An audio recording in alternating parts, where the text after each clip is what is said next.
Hello, pererecas! Esse é o Partejando Podcast e ele tem como objetivo levar a colegas de trabalho, gestantes e mulheres que pretendem engravidar ou pessoas que gostam do assunto mesmo, um assunto leve, de qualidade, para uma reconstrução cultural da gestação, do parto e da maternidade.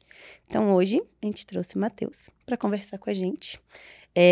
Doutor Matheus Cabral Leles, beleza. Depois eu vou perder o doutor, porque o Matheus vai achar ruim. O papai da Alice fez residência médica em ginecologia e obstetrícia e medicina fetal e gestação de alto risco pelo HMIB, complementação acadêmica no Instituto de Medicina Fetal de Barcelona e hoje é o coordenador do setor de medicina materno-fetal e diretor médico da Maternidade Brasília Rede DASA. Matheus, sinta-se em casa, pode ficar bem à vontade. Não, já falei para você se soltar. As coisas aqui são bem do meu jeitinho, tá? E de ser, eu vou falar besteira, vou brincar com você. Não muito que nem com as meninas, vou manter a postura aqui com o doutor. Mas eu vou abusar um pouquinho, vou misturar a gineco-obstetrícia com a medicina fetal. Perfeito. E eu já te perguntei uma vez, eu já trouxe essa pergunta para você, né? Que a minha visão de medicina fetal antes era só a questão do pré-natal e é para isso que eu vou puxar hoje mesmo. Mas você me explicou uma vez que não era só isso. O que é a medicina fetal? Então, a medicina fetal acabou ao longo dos anos se misturando um pouco com o que o médico do ultrassom faz. Então, hoje não é todo ultrassonografista que é especialista em medicina fetal, mas todos os especialistas em medicina fetal fazem ultrassom. Então, o que é a ideia da medicina fetal? É ser o médico do feto. Hoje, alguns médicos do feto também fazem parto e continuam obstetras, porque predominantemente a nossa formação é ginecologia e obstetrícia, fazemos parto e depois uma subespecialidade em medicina fetal. Mas existem médicos que hoje ficam focados no diagnóstico intraútero de alterações. Então, a medicina fetal, que antigamente era só o diagnóstico, hoje ela é diagnóstico, existe a possibilidade de fazer cirurgia intraútero e a gente mantém um cuidado de entender o que aconteceu no pós também. Então a ideia do médico fetal é cuidar do feto. Vocês se misturam até com a pediatria no final, porque acaba indo pro pós-operatório. Na realidade, até assim, a minha entrada na direção da medicina fetal foi porque, como coordenador de fetal, eu acabei tendo uma relação muito próxima do pronto-socorro, porque eu mandava bebês que estavam grávidos via pronto-socorro, ou eu precisava programar um parto junto da medicina fetal e depois eu ia lá na UTI neonatal ver como é que esse bebê estava, ver se o que eu vi dentro do pré-natal no ultrassom era realmente o que foi visto logo depois que o bebê nascer. Então acaba tendo que englobar um pouco tudo e fazer essa conversa de programação cirúrgica do pós-parto e tudo mais. Mexer muito com uma equipe multi, né? Que acaba usando todos os profissionais da atuação. Hoje não tem como falar em fetal sem ter um psicólogo trabalhando junto, alguém de cuidados paliativos perinatal, intensivista, cirurgia pediátrica. Então você tem todo mundo tendo que conversar para que o bebê nasça nas melhores condições possíveis, né? Isso para os bebês de alto risco. Mas a gente também vê bebês do pré-natal normal, de baixo risco, para descartar que exista alguma coisa, né? Então tem esse outro lado também. Sim. Que é mais para esse lado que eu vou acabar puxando e depois a gente volta para conversar sobre alto risco, pode ser? Claro. Já que você vai quebrar meu nervosismo, vai ser você o meu médico de alto risco. Quais são os exames que são verdadeiramente importantes durante o pré-natal? Porque tem muito exame durante o pré-natal que é para a mãe ver o bebê, que é para o 3D, o 4D. E hoje, vendo a minha atuação no SUS, muitos exames o SUS não faz. Sim. Então, quais são os verdadeiramente importantes para uma mulher gestante de risco habitual? Então, as pessoas têm que entender que o intuito da ultrassonografia é procurar problema. A gente não está fazendo o exame com um caráter recreativo. Acaba virando em algum momento recreativo, mas ele não não tem esse objetivo. A ideia é a gente ver se está tudo caminhando de maneira adequada. Então, assim, por protocolo internacional, o que a Sociedade Internacional de Ultrassonografia preconiza? Pelo menos 4 exames de ultrassom. Então, o paciente detectou a gestação, seja por um atraso menstrual ou por um beta-HCG, ela faz um primeiro exame ultrassonográfico, que é transvaginal, para a gente ver o número de sacos gestacionais, para ver se são gêmeos, né? E já datar aquela gestação. Então, eu A gente quer um ultrassom que seja precoce para eu poder ver quantas semanas tem e a partir dali isso não muda até o final da gestação. E vale ressaltar por conta da história do percentil depois, que aí a gente vai entrar mais para frente. Mas uma vez datado por um eco precoce, é isso que vai valer até o final. A gente faz uma correlação com a data da última menstruação e tal, mas isso é de papel do médico. A paciente não tem que se preocupar com esse tipo de coisa. Feita a datação, vem o segundo exame, morfológico de primeiro trimestre, que é um exame para a gente detectar o risco de doenças cromossômicas, principalmente a síndrome de Down, né? Então é aquele exame que vai ver o osso do nariz, ver a nuca do bebê, correlaciona-se todos esses fatores do ultrassom com a idade da mãe, para depois a gente falar se o risco é alto ou baixo de ter uma síndrome. E a partir daí, eu determino quantos exames de ultrassom eu preciso fazer até o final. Se ela é de alto risco, eu vou fazer mais exames. E se ela é de baixo risco, eu passaria para o terceiro exame. O terceiro exame é o morfo de segundo trimestre, de 20 a 24 semanas. Eu vou fazer um rastreamento do bebê para ver se está tudo no lugar. Então, é basicamente procurar problema. Eu vou olhar a cabeça no detalhe, a face no detalhe, eu desço pescoço, tórax, vou ver o coração, os dois braços, as duas pernas, contar os dedos, o funcionamento dos órgãos, líquido amniótico, placenta. Então, assim, é um exame bem completo de triagem e rastreamento do bebê da cabeça aos pés. Tudo normal, eu faria, em teoria, só um último exame com 36 semanas. Aqui é onde tem a maior diferença, porque na prática as pacientes acabam querendo fazer um exame por mês, então elas fazem em torno de 10 exames, tem pacientes que fazem até mais, mas na teoria seriam 4 exames, os mais básicos, sendo o primeiro quando diagnostica a gestação, 2 morfológicos e um no final, para verificar basicamente a posição do bebê, se o líquido está normal e se o tamanho está normal. Porque aí isso já me daria condições de partir para um parto vaginal ou para uma indução ou indicar uma cesárea, depender se o bebê tem alguma patologia. Certo. Então, resumidamente, eram para ser 4 que viram 10. Isso. E aí hoje você acrescenta, por exemplo, um ultrassom ali com 14, 15 semanas para ver o sexo, né? Que no exame morfológico não dá para a gente ter certeza. Com 15 semanas dá. Então a paciente acaba fazendo entre o morfo de primeiro e de segundo, um para ver o sexo. Não deixa de ser um bom exame. Não deixa de ser uma boa oportunidade da gente ver se tem alguma coisa, se está tudo desenvolvendo bem, se o líquido está normal, se o crescimento está bom. Mas é um exame que, em tese, ele não tem uma aplicação prática tão especial como tem os morfológicos. E aí, hoje, todo mundo tem feito o ecocardio também, que é um exame complementar a mais, assim, que, feito um morfológico de segundo trimestre de boa qualidade, em teoria, esse ecocardio você não precisaria fazer. Mas muitos convênios, inclusive, têm entendido que é melhor fazer porque existem malformações pequenas do coração que já vão ser vistas ali e a programação do parto passa a ser melhor, entendeu? Consegue se organizar mais com o que está por vir ali pela frente. Então, o ideal de fazer o primeiro ultrassom seria ali por 8 semanas, mais ou menos. Isso. Melhor fase para você datar a gestação. Você vê o embrião, você vê bem o embrião, você vê bem o batimento e você já projeta quais serão os próximos intervalos, entendeu? Até mesmo porque antes disso, às vezes, não consegue nem pegar coraçãozinho e tudo. E por que depois, mais pra frente, a gente não consegue usar a medição do ultrassom como data provável de parto e idade gestacional? Então, na verdade, assim, o bebê... Agora a pergunta foi minha mesmo. Não, mas foi excelente, assim, porque, na verdade, o bebê, quando ele tá muito pequeno, antes da gente ver batimento, a nossa capacidade de medir ele, entender os limites são muito difíceis, assim, porque é um bebê de poucos milímetros. Entre 8 semanas e 12 semanas é a melhor fase, porque o bebê sofre menos influência do meio externo ou de alterações genéticas para determinar o crescimento dele. Então, aquela datação de 8 a 12 semanas tem um bom limite do tamanho do bebê, então a resolução do aparelho é melhor. Já tem o bebê com batimento, então já consigo ver alguma coisa de estrutura e tal. E, além disso, depois ali de 12 a 14 semanas, o bebê já tem uma influência da genética dos pais. Se tem algum problema acontecendo, ele pode crescer mais ou menos, que antes não teria. Então, aquela é a melhor fase para entender exatamente quantos dias de desenvolvimento, né, quantas semanas esse bebê tem. Hoje, alguns médicos realizam exame... Aqui em Brasília, a maioria dos médicos particulares realizam os exames de imagem no pré-natal, nas consultas de pré-natal. Esses exames realizados no pré-natal já são suficientes para as pacientes Ou elas precisam realizar, por exemplo, o morfológico num laboratório específico de exame para ficar mais seguro e tudo mais.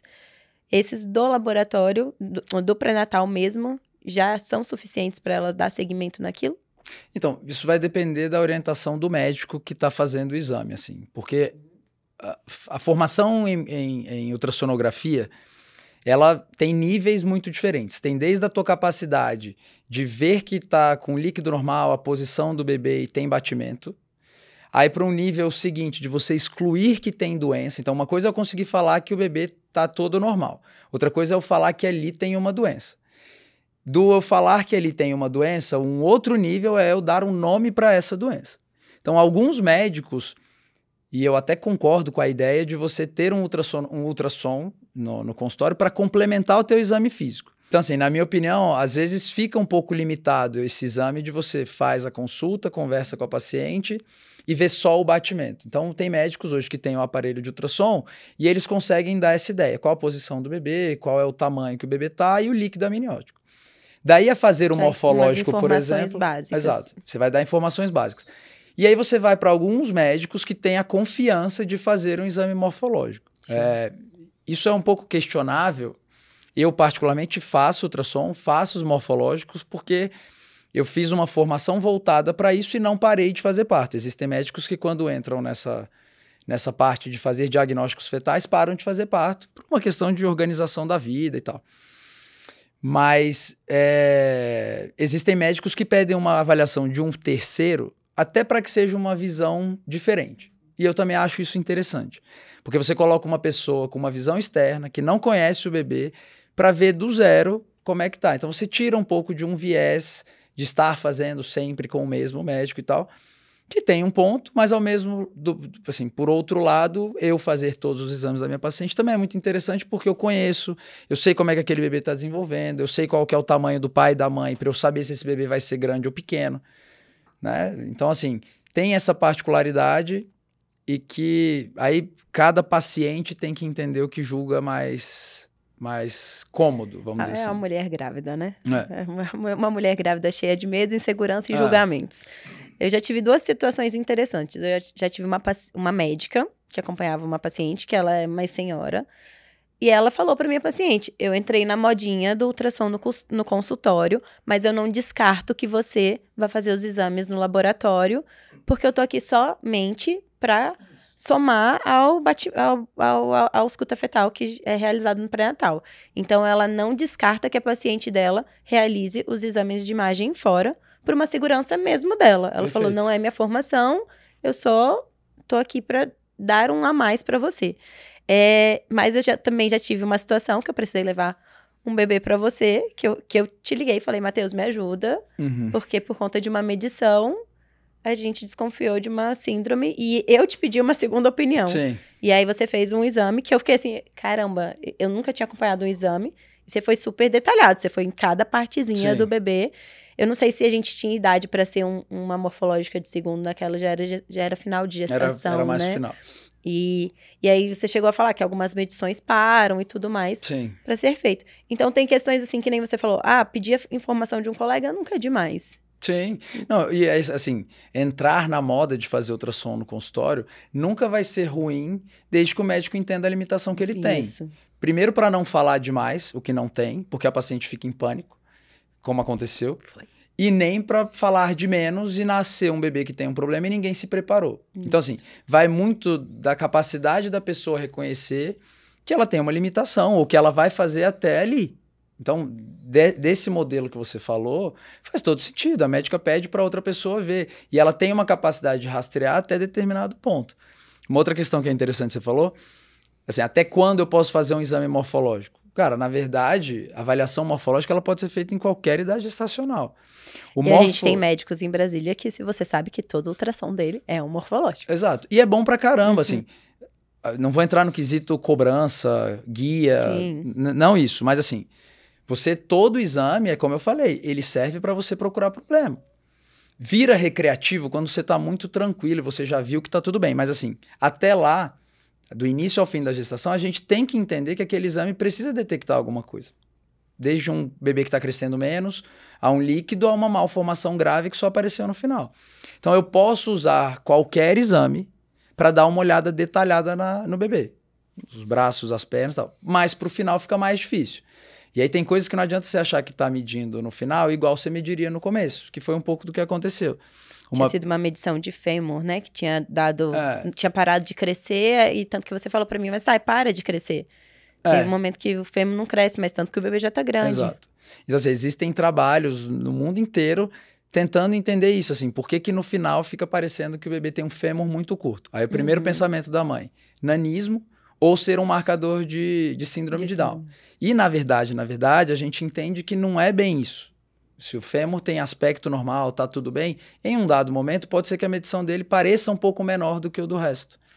Então, eu não posso interpretar a medida do fêmur como eu interpretaria no terceiro trimestre, como eu interpretaria no início, entendeu? Que foi o que aconteceu, que você foi medir tudo, foi mostrar todos os sinais que poderiam trazer uma síndrome para ela, e acabava que os outros sinais tava tudo normal, era só essa medição de fêmur mesmo. Mas vamos falar de morfológico, né? Eu acho que é o exame mais difícil de toda a gestação para toda grávida. Quando chega na semana do morfológico, elas chegam no consultório assim, putz, tem morfológico essa semana, elas têm uma ansiedade, elas têm um medo, e ele vem no primeiro trimestre, no segundo trimestre ele vem de novo, e vem no segundo trimestre menos, porque a transnutência no qual ela acontece só no primeiro, tá certo? Então, fica mais tranquilo. Mas, por que esse medo todo? Então, porque são os dois momentos que a gente para com mais cuidado para ver os detalhes do bebê. Então, igual eu te falei assim, ver 2 braços, as 2 pernas, os dedos e tal, eles são mais fáceis nesse momento. E lá no final, se eu vi no início que estava tudo bem, o bebê não vai deixar de ter um braço e uma perna no terceiro trimestre. Então, naquele momento que no exame morfológico do primeiro trimestre eu já vejo e mostro para ela que o esqueleto e que o molde do bebê já está no lugar, ela já fica mais tranquila para o segundo. No segundo, ela vê que aquele desenvolvimento que eu estava esperando foi se encaixando na estrutura que eu tinha visto no primeiro. E daí para frente, é muito difícil realmente que ela tenha alguma outra coisa. Com pré-natal de qualidade, os exames feitos da maneira adequada, no momento certo, paciente com bons hábitos, muito difícil a coisa descompensar de uma hora para outra. Então, assim, 90% dos exames morfológicos, eles são normais. Isso que as pacientes têm que entender. Agora, a importância do exame morfológico não pode ser perdida. Então, assim, a gente vai, às vezes, para um exame morfológico e tem paciente que chega no exame com toda a família. E aí você detecta alguma coisa e fica um clima de receber uma má notícia com toda a família ali. Então, são realmente exames que precisam de um cuidado. Não estou falando que a paciente precisa ir tensa. 90% das pacientes vão ter um exame normal. Eu vou te dar um exemplo pessoal, assim, quando a Mila, minha esposa, foi fazer os morfológicos, eu fui dar uma olhada na bebê antes de ir para o morfológico, porque eu estava muito tenso. Você não fazia seus exames? Não, eu fazia também, mas a Rafa fazia e em alguns momentos fora do fluxo eu ia lá fazer porque eu queria ver alguma coisa que me deu na cabeça. Aqueles 10 exames a mais, assim, o pai ia ver todo dia a menina? Não, então, eu fazia porque às vezes me dava na cabeça, como dá na cabeça de qualquer paciente, e até me colocando no lugar... É complicado, assim, porque eu ficava imaginando, putz, eu não vi, sei lá, a mão esquerda da bebê. Aí eu falava, Mila, ó, vem aqui no consultório que eu quero ver a mão esquerda da Alice. Então, assim, são detalhes que devem passar na cabeça de toda gestante. Como eu tenho a facilidade, eu acabava aproveitando, assim. Mas o que acontece? Não, eu tenho pacientes veterinárias que elas usam o exame de veterinário para fazer. E é super compreensível, assim. É um exame que traz essa tranquilidade. O ultrassom é maravilhoso porque você vê o bebê se mexendo, ele não é invasivo, ele não é um exame que tem a radiação, então é excelente, assim. Mas, dentro do que eu estava falando, né? Antes do morfológico, um dia antes eu fiquei com isso na cabeça. Falei, cara, imagina se vem alguma coisa. E imediatamente veio na minha cabeça assim... Porra, 90% dos exames são normais. Por que eu tenho que ficar tão tenso? Então, a ideia para as pacientes, de maneira geral, é assim, não ficar tensa com o exame necessariamente, mas entender que ele tem uma importância. Ele é um exame diferente. A gente, durante o exame morfológico, está um pouco mais tenso, enquanto médico, para não deixar passar nada. Eu falei isso no consultório hoje, eu recebi uma avaliação e aí eu perguntei se o pai estava preparado para ir para o parto. Aí ela ele é médico. Eu falei, pior ainda. Não tá, cara. Não O ser adianta. médico, o ser da área é pior, Sim. porque a coisa ruim, talvez a pessoa que não entenda nada de medicina, ela não saiba. Sim, E a gente que trabalha com a área já sabe o que pode surgir e tudo mais, e quais são as complicações, né? Porque às vezes tem gente que recebe um diagnóstico de uma síndrome de Down, que eu acho que das síndromes até hoje é uma das mais leves da gente conduzir, dependendo Sim. da gravidade dela. A gente sabe as complicações que tem gente que não tem noção do que tá por vir. sim. Então, tá tudo bem você, como pai, ir nervoso por um Sim. Não, exame E de do imagem. parto é extremamente assim. No momento do parto, eu também não quis participar de nada na visão de De médico. médico. Eu fiquei totalmente atrás do paninho, não quis participar de nenhum tipo de opinião intraparto, nem nada, porque eu acho que não cabe a mim. Eu ia misturar minha emoção com isso, né? Então, Exatamente. recentemente eu tive um caso. Eu queria saber se o Dr. Guaraci foi médico Também, ou foi vô. Não, foi vô também. Eu até nem quis, assim. Ele fez alguns ultrassons, mas aí eram ultrassons recreativos mesmo. Tô aqui no consultório, vem aqui que eu quero ver minha netinha. Então, isso era muito legal porque a gente tem essa facilidade, mas assim, os morfológicos família, não né? foram, porque não tem que caber a ele no momento que ele iria misturar a emoção, assim. Houve uma ocasião do pré-natal da Alice que ele fez um ultrassom, aí me ligou depois, pô, eu achei que tal coisa estava um pouco mais hiperecogênico, que a gente fala, muito branco, assim. Falei, não, cara, acho que você tá viajando, acho que a gente tá com um olhar meio, vamos deixar a Rafa ver, porque a Rafa vai vir sem viés nenhum. Então, assim, não dá para misturar. Ia falar de uma ocasião, eu e ele estávamos operando, aí a paciente teve uma intercorrência e o pai era médico. E a calma do anestesista acabou irritando o pai, porque ele falava, você não tá vendo que tal coisa tá acontecendo? E tava tudo sob controle, assim. Só que a percepção do médico nesse olhar, assim, é de que tá tudo muito pior, porque a gente sempre imagina que alguma coisa pior pode acontecer. Então, não saber tem suas vantagens, entendeu? Tem suas vantagens. No meu parto, eu queria não saber de nada. Seria o melhor, né? Seria o melhor. Porque a gente nunca ter tido um parto na vida quando eu for pro meu parto, mas infelizmente a gente... Mas é aquela história, Já assim, teve você tem que alguns. pensar a mesma coisa. 90% dos partos também dão certo. vão tender a estar tudo certo. Graças a assim, Deus, então... ainda estamos em 100% dos partos deram certo. Então, tá tudo bem. é isso. Então, tem que se concentrar nisso, né? Não focar adianta nisso até o concentrar final. nos outros 10. Mas, então, tem essa questão que médicos fazem os exames no consultório e tá tudo bem também. Caso peça uma segunda opinião, não se desespere também. É só uma segunda Exatamente. opinião de outro médico. Como que é calculado? Para que é calculado o percentil? Onde está a margem de gravidade dele? Tá. Então, assim, na verdade, a história do percentil virou um problema de anos pra cá. Vamos explicar primeiro o que é o percentil. Isso. Então, assim, a gente sempre, a vida inteira, no ultrassom, calculou o peso do bebê. Sim. E existe uma margem de erro para mais ou para menos que, em operadores de confiança, que têm experiência, varia de 10% a 15%. Isso pode ser mais ou isso pode ser menos. Eu já tive 1 quilo de diferença. E pode acontecer, depende da posição, quantidade de líquido. Isso varia bastante, tá? E aí, qual que é a responsabilidade disso? Às vezes falar que o bebê tem um peso abaixo do esperado e não ser tão abaixo, às vezes eu tiro o bebê antes. Isso é complexo. E um bebê muito grande, às vezes eu vou contraindicar um parto via vaginal porque eu tô achando que ele é muito grande. E aí isso também é complexo. Nessa minha situação que foi 1 quilo, a gente ameaçou induzir. A gente ia induzir na sexta. Ela entrou em trabalho de parto de quinta para sexta. E ele não tinha esse 1 quilo a mais na hora que nasceu. Mas na hora que nasceu, como o médico estava com medo de ter 1 quilo a mais, ele deu uma tracionada que talvez ele não daria. E aí o bebê nasceu com 1 quilo a menos. Ele, poxa, tipo...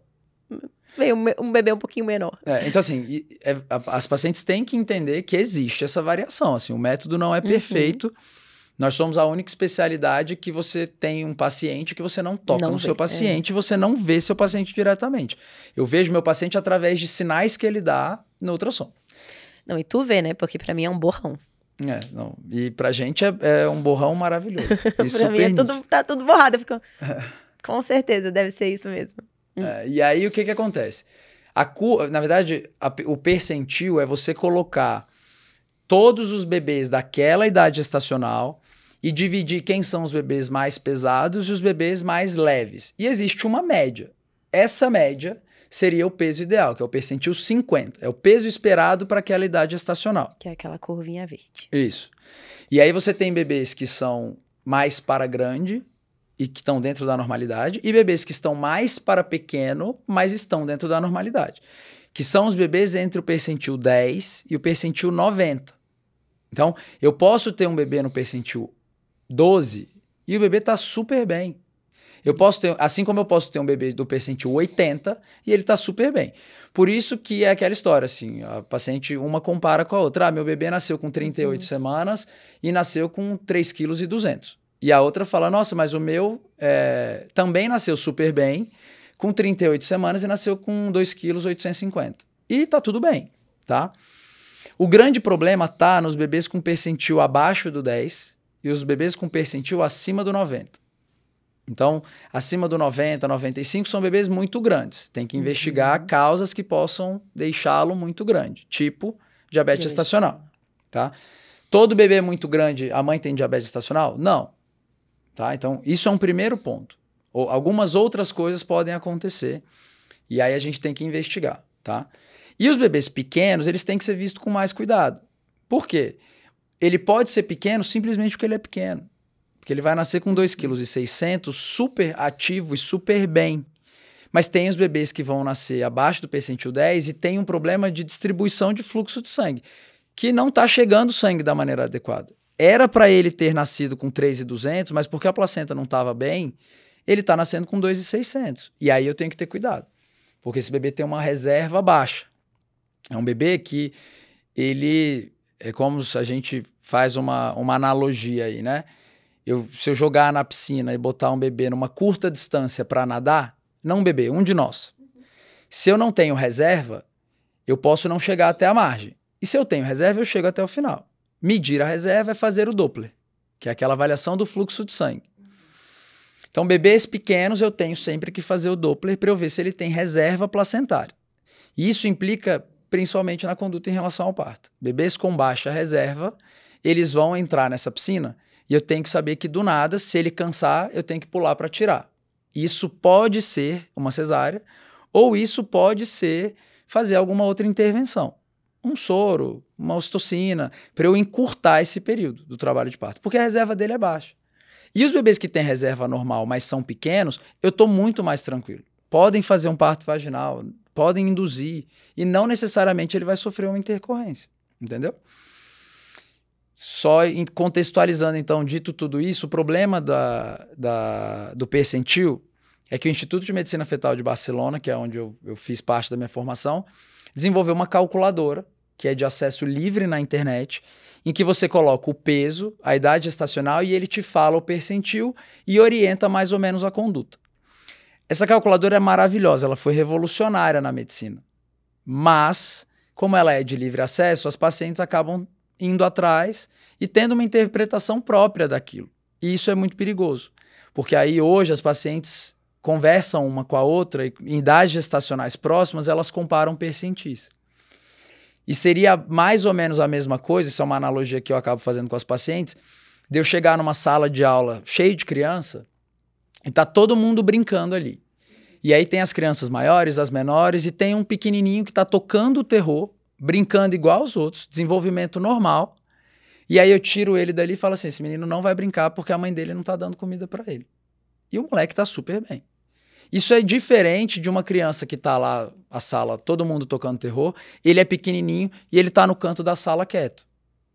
Tá? Então assim, eu tenho bebês pequenos que são doentes e eu tenho bebês que são pequenos porque são pequenos. E ele vai crescer do lado de fora e tá tudo bem, entendeu? Então assim, hoje as pessoas acham que é isso, todo bebê pequeno ele tem que ser tratado de um jeito diferente e feito um parto diferente que vai precisar de UTI e não é isso. A mesma coisa passa o bebê gordo, coitado. Exatamente. Todo bebê grande, a mãe tem diabetes gestacional. Não necessariamente. Tem bebês que são grandes porque são grandes. Aí tem um questionamento assim, doutor, mas eu e meu marido não somos tão grandes. Por que meu bebê é tão grande? Se não tiver líquido aumentado, se o rastreamento de diabetes gestacional for normal, se a alimentação da mãe for boa, Acontece, tem crianças que são maiores dentro da barriga e depois ele entra na curva de crescimento, entendeu? Também tem coisas que a questão da genética, às vezes, porque nós não somos grandes, mas às vezes você nasceu grande Exato. e durante o tempo você foi ficando desse tamanho. Exato. Pelo seu desenvolvimento, crescimento pessoal mesmo. E tem também as pessoas que se assustam com os bebês que nasceram grandes, né? Hoje mesmo eu tava falando no consultório para minha paciente, porque o meu marido nasceu com 4.900. Então a gente já tá com medo desse bebê. E não tem nada a ver. Né? Aí eu falei pra ela, mas tá vindo num crescimento normal? Ela, tá vindo num crescimento normal. A minha opinião pode ser errada, pode ser muito opinião de Thay, tá? Eu falo que que a forma daquele bebê é aquela mãe. Então, o que ela der pra ele, seja... porque algumas alterações na mãe a gente consegue ver pelos exames do bebê. Seja a diabetes, muitas vezes a gente consegue perceber por alteração de líquido e do tamanho do bebê. Seja uma alteração de tireoide, também consegue ver. Então, algumas questões do que a mãe tá dando para aquele bebê e a forma. Ele tá sendo criado dentro daquela forma. Então, ok, seu marido é grande, mas se tá vindo numa linha de normalidade é porque a sua forma tá limitando aquilo ali. Então... pai pode ser grandão, mãe pode ser pequena e tudo mais, o bebê ele vai ter sua história também. Exato. E muitas vezes a gente acaba deixando isso de lado. Ela, por exemplo, eu já penso numa cesárea porque meu marido nasceu com 4.900, mas seu bebê tá com quanto mesmo? Ele tá super na curva. Eu falei, tudo bem, se você escolher uma cesárea, eu tenho que te acolher e te respeitar em relação a isso. Mas se é por esse medo, a gente não precisa ter. Não, e assim, é claro que 4.900 também é um extremo, assim... E na nossa época, né? Na nossa época não tinha tanto exame durante um pré-natal numa cidade pequena. Exato. Na época que a gente nasceu, a gente já tá velho, né? Então...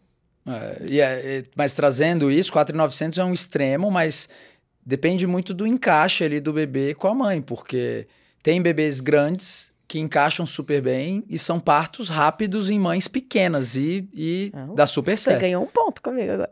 Não, mas não tem como você determinar isso, entendeu? Uhum. Assim como tem bebês extremamente pequenos que você tem certeza absoluta que vão nascer de parto vaginal tranquilo e o bebê não encaixa e não desce e a gente tem que entender e ter a sensibilidade para isso, né? Sim. Então, assim, o exame ele é sugestivo. Ele vai me colocar mais ou menos numa linha de raciocínio. Se o bebê já é previamente investigado e ele parece grande, e durante o trabalho de parto está uma coisa muito arrastada, eu estou entendendo que talvez não vale a pena insistir tanto.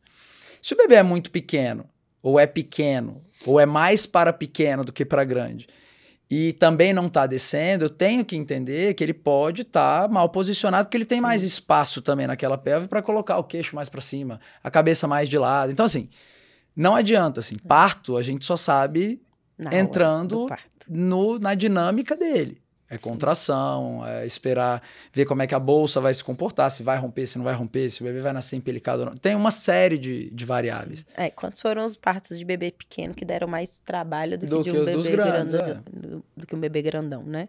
O importante dos dois é o que a gente fala muito para as pacientes do consultório. O seu pré-natal está sendo um pré-natal bem feito. Então, a história daquele bebê, a gente sabe o que ele trouxe pra gente. Então, calma. Exato. Vamos viver o parto porque ele foi um pré-natal bem feito. Outra coisa é minhas pacientes do SUS que chegam com um exame de imagem e sem consulta de pré-natal. Aí é outra realidade. Que eu não sei o que está por vir ali. Uhum. Mas falando de bebê grande da minha área, a maioria dos bebês grandes não laceram. Então, como é que você explica, né? Se você pegar a teoria e a prática, na teoria, quanto maior o bebê, maior o risco de uma laceração. E na prática, às vezes, é uma descida mais suave. Isso. É um bebê que na hora do período expulsivo, ele não faz um movimento tão brusco, porque o espaço ele é mais ajustado. Então, assim, como é que você... Ele vai preparando o músculo porque ele não sai muito fácil. Não sai de uma vez. Já então, o bebê mais facinho, ele...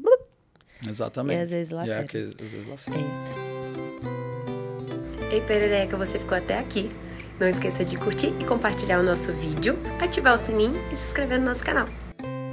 Então, a gente já falou sobre os riscos da alteração. Quais as pacientes que deveriam buscar um médico fetal? Assim, esse exame mais especializado. O que a gente estava conversando quando você chegou.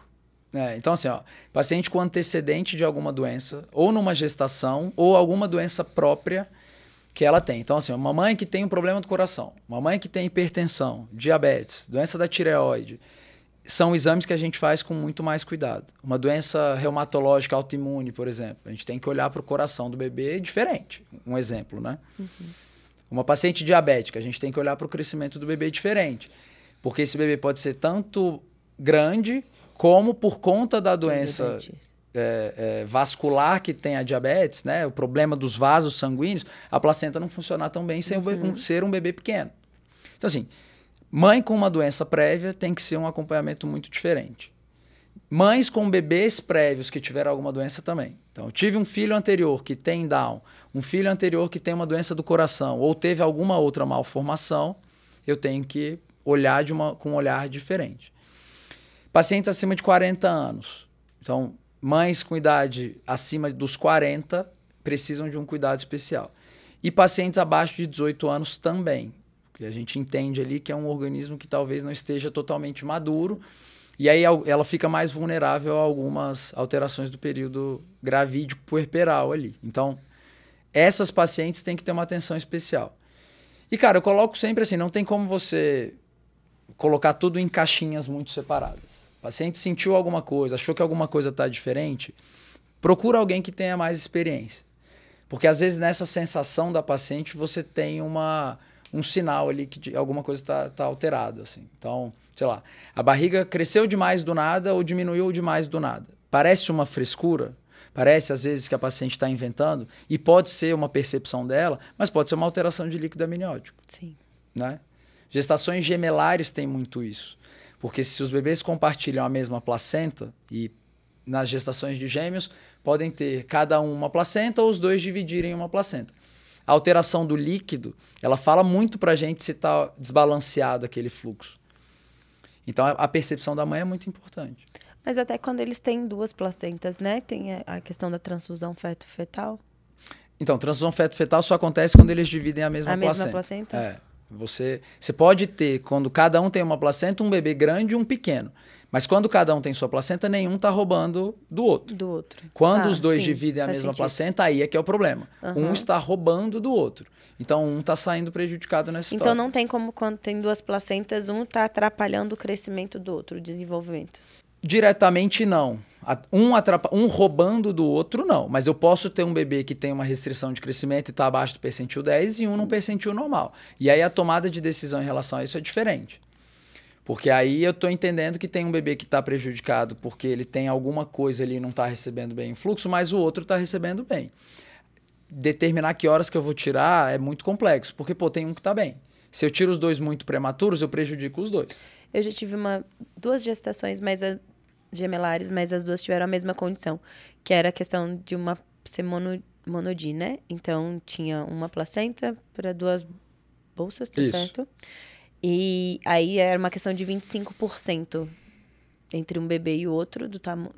Ah, tá. A diferença do peso entre os dois bebês. Ela tem que variar em até 25%. Isso. Se passar disso, tem um desbalanço acontecendo ali. Mas aí nessa condição era por conta da placenta? Provavelmente. É uma diferença de fluxo. Está chegando mais sangue para um do que para outro. E nos que tem cada um sua placenta, 25% também é algo que a gente observa. Então, se tem uma diferença maior que 25%, não tem um roubando do outro, mas tem um ali que não está recebendo legal. Por que esse aqui está tão maior que o outro, entendeu? 25% é um quarto do peso, né? Então, faz diferença. Acho que é isso que a gente tinha para falar. Beleza, foi um prazer. Você tem mais alguma coisa? Não, acho que parabenizar a iniciativa, acho bem legal. Não. Tanto para entrar na parte mais técnica, eu acabo sendo muito técnico, trazendo essa visão da medicina fetal e tudo mais, mas também para desmistificar algumas coisas. Assim. Não é todo bebê de alto risco que tem que nascer via cesárea. Eu acho que talvez essa seja uma das principais mensagens, uma vez que você recebe aqui doulas, enfermeiras obstétricas, fisioterapeutas, quem já passou por parto vaginal ou cesárea e tal. Então, não é todo bebê de alto risco que vai precisar de uma intervenção cirúrgica. E tem muitas malformações ou muitos problemas que, na verdade, quando chegam para nós, especialistas em fetal, o que a gente acaba fazendo é descartar a doença ou falar que aquilo é uma variação da normalidade. Hoje, talvez, o maior fluxo de pacientes de fetal que eu tenha são segundas opiniões de casos que não configuram um problema realmente. É uma variação, é uma característica do próprio bebê, é algo que aparece e depois acaba sumindo porque isso faz parte do desenvolvimento, por causa de um problema básico. Assim, a gente está fazendo muito exame.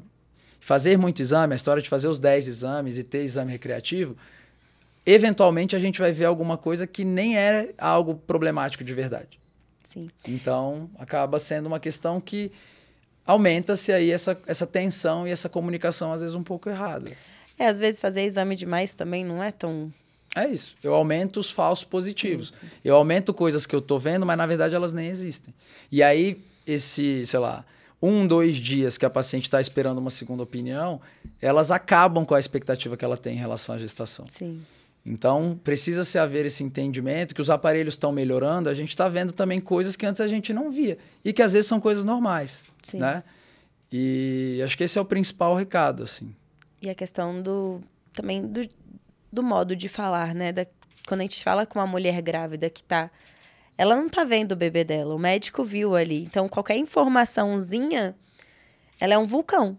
Exatamente. E aquela mulher, ela descompensa emocionalmente, que descompensa fisiologicamente e pode realmente vir a dar mais trabalho a partir daí pela questão emocional que deu um falso positivo ou não. Exato. E aí, assim, o perfil do médico que está fazendo o exame, a paciente tem que estar muito ciente de que a capacidade de comunicar alguma alteração, alguma coisa, varia muito. Tem pacientes que preferem o médico mais direto, tem pacientes que preferem o médico um pouco mais dengoso, assim, que é mais cuidadoso e tal. Tem médicos que entregam mais a informação do que é ruim do que realmente o que dá esperança para o paciente. E isso não tem como a gente determinar o que é o melhor ou o pior, isso é perfil, né? É perfil de pessoa.